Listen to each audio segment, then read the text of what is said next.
안녕하세요. 이번 저널 미팅 발표를 맡은 석사과정 이성호입니다. 제가 발표할 논문은 Motor SRNN, a spiking recurrent neural network inspired by brain topology for the effective and efficient decoding of cortical spike trains입니다. 본 논문은 바이오메디컬 시그널 프로세싱 앤 컨트롤의 25년 기재될 논문이며 저널 임팩트 팩터는 4.9이고 엔지니어링 바이오메디컬 분야에서 Q&A 랭크된 논문입니다. 해당 논문은 인베이시브 브레인 머신 인터페이스를 위해서 원숭이의 운동 피질에서 침습적으로 얻은 스파이크 신호를 스파이킹 뉴럴 네트워크 SNN으로 직접 디코딩하는 연구입니다. 이때 실제 영장류의 운동 피질 및 운동 신경회로의 구조를 SNN으로 모방해서 기존 모델들보다 성능도 좋고 에너지 효율성도 높은 모델을 개발했다고 합니다. 인트로의 첫 번째 단락에선 브레인 머신 인터페이스 BMI에 대해서 이야기하고 특히 침습적 BMI의 발전이 주목할 만하다고 합니다. 칼만 필터 SVM 혹은 RNN 등을 이용해서 인베이시브하게 얻은 스파이크 신호에 발화율을 기반으로 디코딩하는 여러 모델들이 개발됐었는데 이렇게 발화율을 추출해서 사용하는 것은 정보가 소실되면 성능에 한계가 있다고 합니다. 따라서 두 번째 단락에선 피질 코르티컬 스파이크 트레인 CST를 직접 사용할 수 있는 스파이킹 뉴럴 네트워크인 SNN 모델이 주목받고 있다고 이야기합니다. 하지만 바로 다음 세 번째 단락에선 BMI 구성을 위해서 CST를 직접 해석하는 SNN을 모델링한 연구는 아직 초기 단계이고 좀 극소수에 불과하다고 말합니다. 또 관련한 선행 연구들에 대해서 언급하는데 기초적인 구조를 사용해서 비교적 낮은 정확도를 보였거나 혹은 높은 정확도를 보였어도 최적의 SNN 뉴런을 직접 오프라인 분석을 통해 실험적으로 선택해서 BMI의 궁극적인 목표인 실시간 작동에 불리하거나 하는 등의 단점이 있어서 여러 측면에서 한계가 있었다고 합니다. 특히 SNN을 통해서 단일 실험으로 또 실시간 온라인으로 스파이크 신호를 디코딩 해낼 수 있는지에 대한 연구는 부재하다고 합니다. 다음 단락에선 SNN의 장점들에 대해서 이야기하는데 낮은 에너지 소비 속성 덕분에 발열도 적고 완전히 인베이시브하게 이식된 임플란티드 BMI의 구현에 유리하다고 합니다. 또한 SNN은 여러 연구에서 전체 데이터를 사용하지 않고 데이터의 초반 부분만 보고 분류해내는 조기 분류 기능을 가지고 있음이 입증됐는데 이것도 역시 실시간 디코딩이 필요한 BMI에 있어서 유리할 수 있다고 합니다.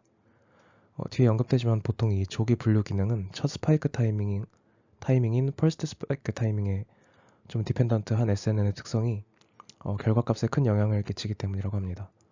하지만 CST의 디코딩 맥락에서 SNN의 이러한 예상되는 장점들을 실질적으로 검증한 연구는 없다고 합니다. 따라서 해당 논문에서는 원숭이가 조이스틱을 위아래 좌우 네 방향으로 움직이는 동안 1차 운동비질 M1에서 수집된 스파이크 트레인을 기반으로 SNN으로 디코딩하는 모델이 제안되었습니다. 이때 SNN의 구조가 좀 특이한데 실제 영장류의 운동신경 회로 구성을 토폴로지컬하게 좀 반영해서 일종의 순환형 리커런트 SNN을 만들었고 앞서 언급드린 에너지 효율성과 조기 분류에 대한 잠재성도 함께 평가되었다고 합니다. 다음으로 메소드입니다.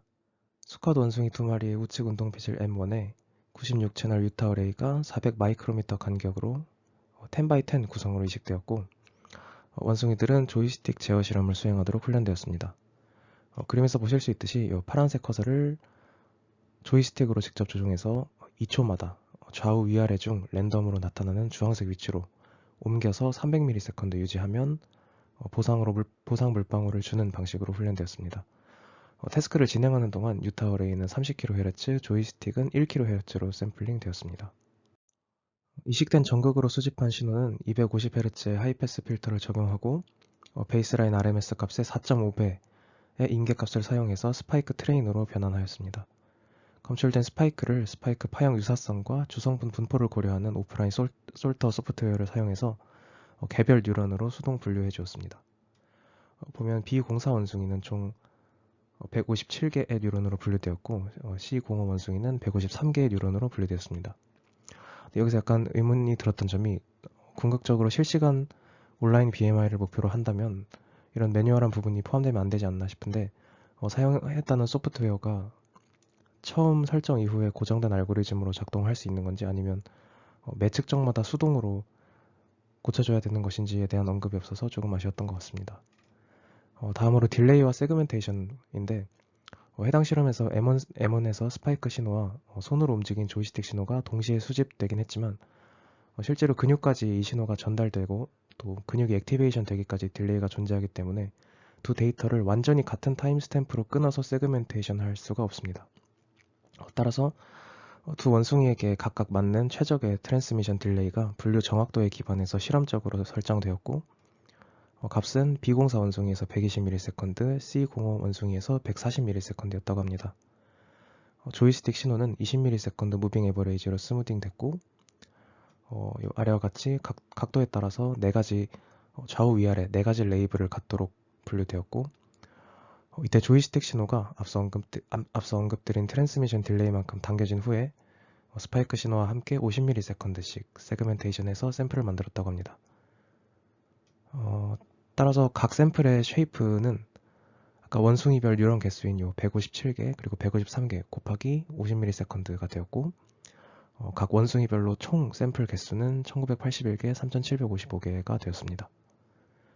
데이터셋은 트레이닝 90%와 무작위로 추출된 밸리데이션 10%로 나눠졌고, 이 밸리데이션 10%에 대한 어큐러시로 성능을 평가했습니다. 이후에 결과에서 나오겠지만 폴드 5폴드 크로스 밸리데이션이나 이런 별도의 교차 검증이 없이 데이터에 대해서 에폭 단위의 분석을 위주로 보여주는데, 아마도 온라인 BMI를 좀 상정했기 때문이 아닐까 생각됩니다. 또한 정확한 언급은 없었지만 요 트레이닝과 밸리데이션 하는 요 무작위 스플릿도 처음에 딱 한 번만 진행하고 나중에는 고정된 것으로 보입니다. 다음은 모터 SRNN 모델의 아키텍처입니다. 기본적으로 우측 그림과 같이 영장류의 운동신경을 생물학적으로 모방해서 만들어졌습니다. 구조를 보면 모터콜텍스에서 나온 신호는 서브크리티컬 리전과 신호를 좀 순환하며 주고받게 되고, 이 신호가 스파인을 타고 내려가서 근육과 연결된 척수의 운동 뉴런까지 쭉 전달되게 됩니다. 이때 한 가지 특징적인 것은 모터콜텍스와 척수의 운동 뉴런 사이에 직통으로 연결된 신경 경로가 있다는 것입니다. 이러한 부분도 모델에 반영됐는데, 먼저 왼쪽 그림에서 이 네모의 색깔이 같으면 이제 그 해당하는 생물학적 부위를 구현했다는 의미입니다. 파란색 네모는 모터콜텍스, 또 SC는 서브코르티컬 리전, SP는 스파인, MS는 근육 운동 뉴런 등을 이렇게 구현했다는 것을 의미합니다. 이때 가장 위쪽에 M1 네모가 있는데, 이거는 SNL 레이어가 아니라 전처리 된 원본 스파이크 트레인 데이터 그 자체를 의미하고, 이것을 MC1, 즉 모델의 첫 번째 레이어 SNL 레이어에 인풋으로 넣어주겠다는 뜻입니다. 원본 스파이크 트레인 데이터가 이 인풋으로도 이렇게 들어가지만 옆에 회색 경로를 통해서 이 MS로도 직접 인풋되는데, 이 MS 레이어는 소프트맥스를 가지는 일종의 클래시피케이션 레이어입니다. 그러니까 실제 원숭이의 그 신경 회로처럼 모터콜텍스에서 센서로 측정된 신호를 이 마지막 레이어까지 이제 직통으로 연결해주는 경로를 구현했습니다.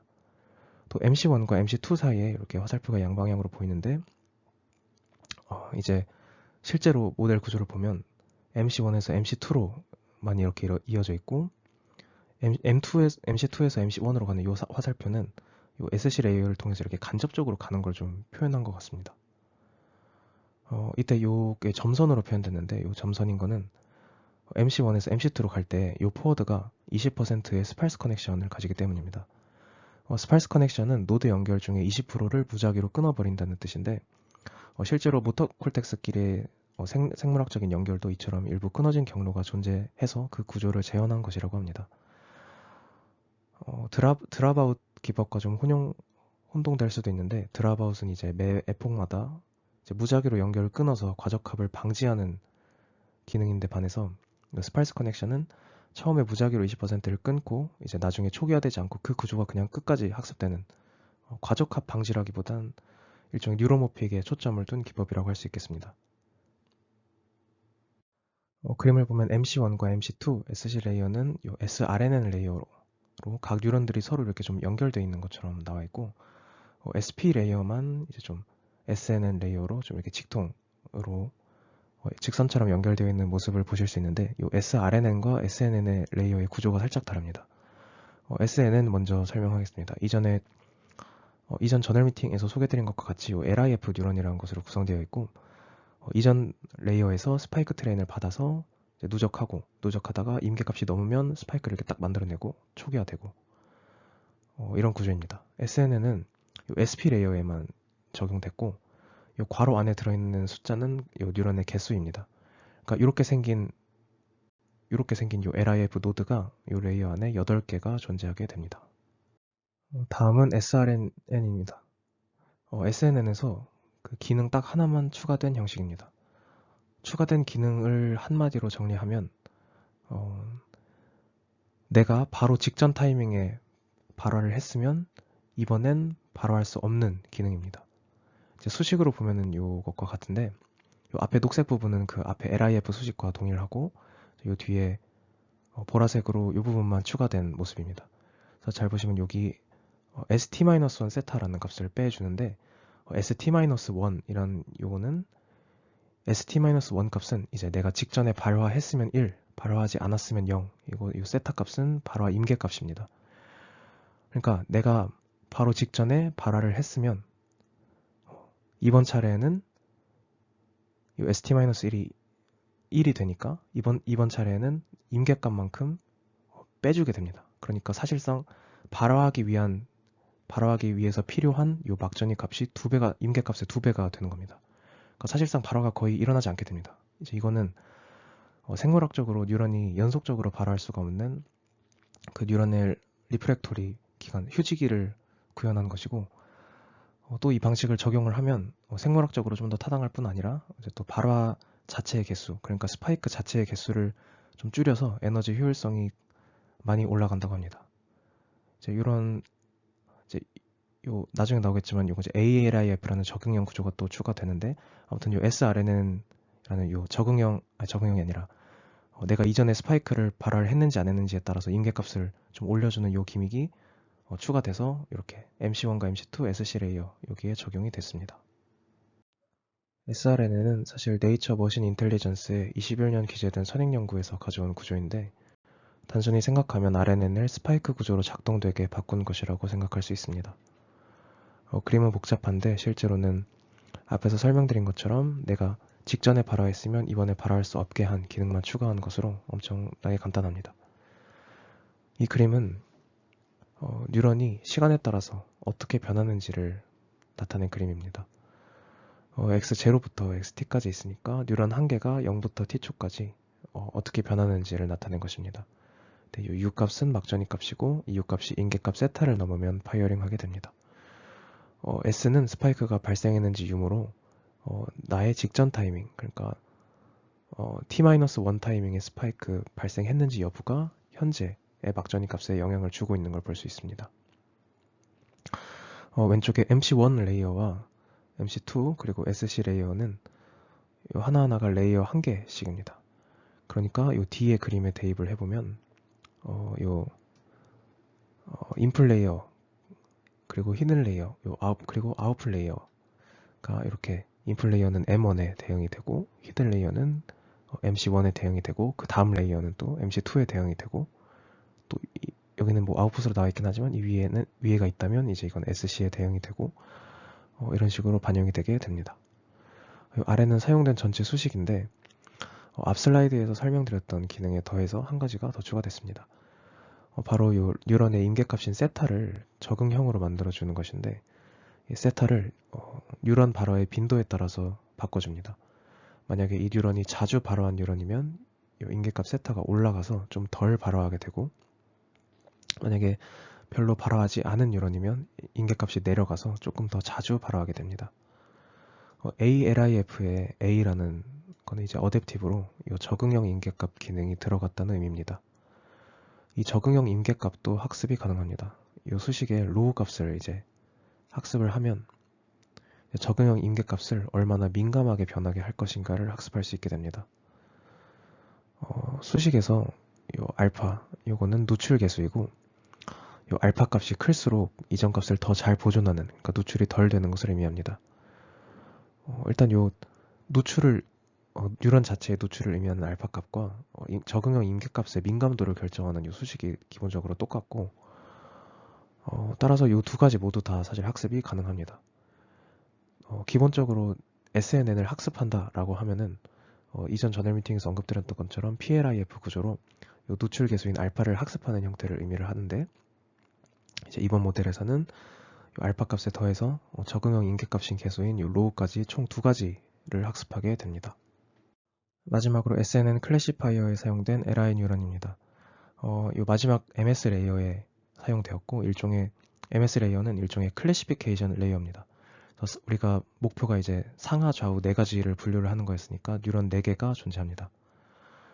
이거는 제일 간단한데 기존의 LIF가 리키 인테그레이트 파이어로 누출, 누적, 발화 3가지 기능을 포함한다는 뜻이면 LI는 파이어링 기능이 없다는 의미입니다. 스파이크가 들어오면 이걸 누적시키고 뭐 일부 누출도 하지만 이거를 통해서 스파이크를 발생시키지는 않고 그냥 차곡차곡 모아서 소프트맥스를 계산해서 상하좌우 4가지 각각의 확률로 변한 후에 확률이 가장 높은 방향을 모델의 최종 아웃풋으로 내보내게 됩니다. 이 표는 모델의 나머지 파라미터 설정들이고 특이한 점은 이 러닝 레이트를 지속적으로 감소시키는 러닝 레이트 디케이가 적용되었는데 뭐 0.7% 20이라는 거는 20의 폭이 지나면 원래 학습률의 70%만 사용하도록 감소시킨다는 의미입니다. 이 표에 나와 있진 않지만 옵티마이저를 이제 아담이 사용되었는데 사실 아담도 적응형 러닝 레이트로 이제 굳이 러닝 레이트 디케이까지 사용했어야 됐나 싶긴 했는데 왜 이것까지 같이 적용했나에 대한 근거는 명확하게 나와 있지 않아서 좀 아쉬웠습니다. 다음은 리절트입니다.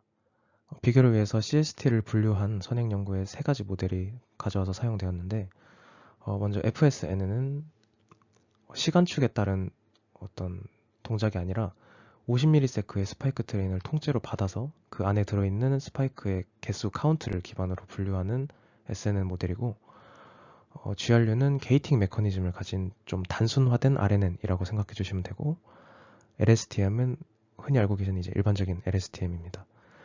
이때 비교형 모델의 레이어 구조들은 최대한 모터 sRNN과 유사하게 파인튜닝 되었다고 합니다. 앞서 말씀드린 것처럼 에폭이 이제 진행되는 거에 따라서 정확도를 좀 비교하는데 실시간 BMI를 좀 염두에 둔 것으로 생각됩니다. 모터 sRNN이 가장 빠르게 높은 정확도로 수렴하는 모습을 볼 수 있고 이 아래는 정확도가 높은 에폭 순으로 이제 탑 1, 2, 5, 10의 어떤 에큐레시를 본 결과인데 여기서도 모터 sRNN이 가장 좋은 성능을 보이는 걸 볼 수 있습니다. 다음은 에너지 효율성과 조기 분류 성능에 대한 검증입니다.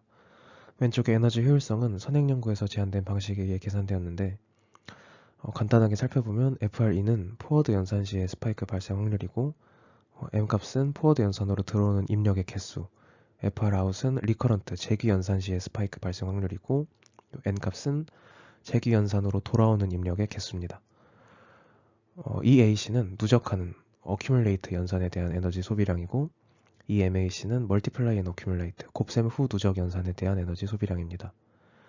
따라서 4가지 모델에 대한 에너지 소비량은 이렇게 모델링 될 수가 있고 밑에 결과를 보면 모터 sRNN이 GRU나 LSTM 같은 기존의 ANN 모델에 비해서 거의 50분의 1 정도만 에너지를 사용하는 모습을 볼 수 있습니다. FSNN은 순수 SNN 기반 연산이라서 압도적으로 좀 계산량이 적은데 정확도 측면에서 볼 때 실용성이 좀 떨어지기 때문에 저자들은 모터 sRNN이 에너지 소비량과 성능 사이의 균형을 잡았다고 주장을 합니다. 우측은 조기 분류 성능에 대한 결과이고 학습이 완료된 그 각 모델로 이제 밸리데이션 데이터 중에 무작위로 10개 샘플에 대해서 분류를 할 때 그 내부에서 밀리세컨드 단위마다 정확도가 어떻게 나오는지를 측정한 결과입니다. 먼저 FSNN이 50ms, 그러니까 한 샘플이 전부 다 입력되기 전까지는 제대로 작동을 좀 안 하는 모습을 볼 수가 있는데 이건 앞에 설명드렸듯이 FSNN이 그 50ms의 샘플을 통째로 입력해서 그 안에 있는 스파이크 개수를 기반으로 학습을 하기 때문에 50ms 이전까지의 데이터로는 제대로 분류를 못 해내는 모습입니다. 그 외에 나머지 모델 중에서는 모터 sRNN이 가장 빠르게 높은 정확도에 도달해서 분류를 해냈으며 다른 모델보다 유의미하게 높은 정확도를 보였습니다. 그래프 위쪽에 작게 플러스랑 별 표시로 이렇게 통계 분석한 결과가 있는데 이 플러스 표시는 P값 0.01 미만, 별 표시는 0.001 미만을 의미합니다. 다음은 생물학적인 SNN 모델, 그러니까 모터 sRNN과 FSNN 이제 2개에 대해서만 잡음 저항성을 비교한 결과입니다. 인접 뉴런의 노이즈에 대한 저항성은 뇌의 특징이고 따라서 생물학적인 근거가 있는 SNN에 대해서만 비교를 진행했다고 합니다. 기존 모델의 각 은닉층에서 스파이크 누적 연산을 할 때 포화성 잡음이 특정한 빈도로, 요 가로축이 이제 헤르츠인데 특정한 빈도로 들어오는 상황을 가정하도록 코딩되었으며 이때 출력용 MS 레이어는 잡음 추가에서 제외되었습니다. 각 포화성 잡음의 헤르츠별로 100번씩 독립 실행되었고 요 굵은 선은 선형 회귀 적합입니다. 이때 기울기 K값을 보면 모터 SRN에는 마이너스 0.03, FSN에는 마이너스 0.15로 모터 SRN이 요 노이즈가 좀 심해져도 이미 노이즈에 대해서도 정확도가 좀 덜 감소하는 경향을 보였으며 저자들은 이것이 모터 SRN의 그 SC 레이어를 통한 순환 구조 그리고 MS로 직접 연결되는 직통 경로의 구조 덕분이라고 좀 주장합니다. 마지막으로 컨클루전입니다. 모터 SRNN이라는 모델 구조가 제안되었으며 높은 에너지 효율 정확도를 가지고 실제 뇌의 구조를 반영한 설계로 조기 의사결정과 시냅스 잡음에 대한 경고성을 보였습니다. 생물학적으로 타당한 구조임을 입증하였고 침습적 BMI의 실시간 디코딩 작업에 대한 확장 가능성을 제시하였습니다. 이상으로 발표를 마치겠습니다. 들어주셔서 감사합니다.